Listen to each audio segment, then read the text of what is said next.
Зачем рисковать, если можно безопасно пройти? Чтобы объяснить нарушителям, что не стоит ставить под угрозу свою жизнь, переходя проезжую часть в неположенном месте, сотрудники ГИБДД проводят акцию «Внимание, пешеход», раздавая брошюры и проводя профилактические беседы. В рамках этой акции, когда совместно привлекая все службы, работаем, раздаем, кроме того, что проводим беседу профилактические с пешеходами, раздаем вот такие вот памятки для пешеходов. Вот. С правилами безопасного поведения на улицах и дорогах, также юным пешеходам.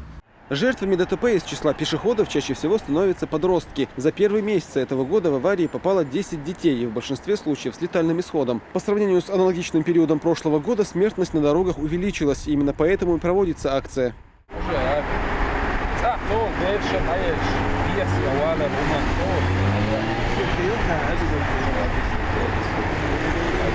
Подобная акция прошла в Гудермесском районе. Сотрудники администрации, богословы, студенты, школьники и активисты патриотического движения «Ахмат» совместно с работниками госавтоинспекции раздали более 20 тысяч брошюр автолюбителям и пешеходам, призывая их быть более бдительными на дорогах.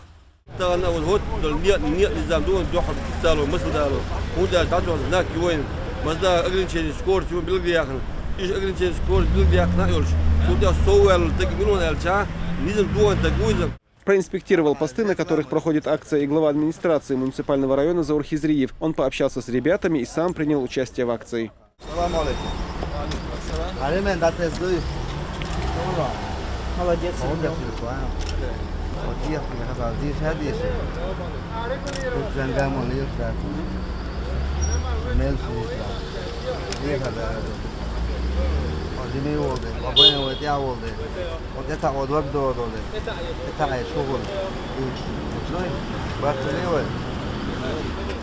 Также глава администрации района посетил пост на участке федеральной трассы «Кавказ» в поселке Ойскар. Он пообщался с сотрудниками ГИБДД и попросил их быть максимально вежливыми с автолюбителями при разъяснении им правил дорожного движения. Зураб Центроев, Аслан Эльбукаев, Тамерлан Арсанукаев. Новости.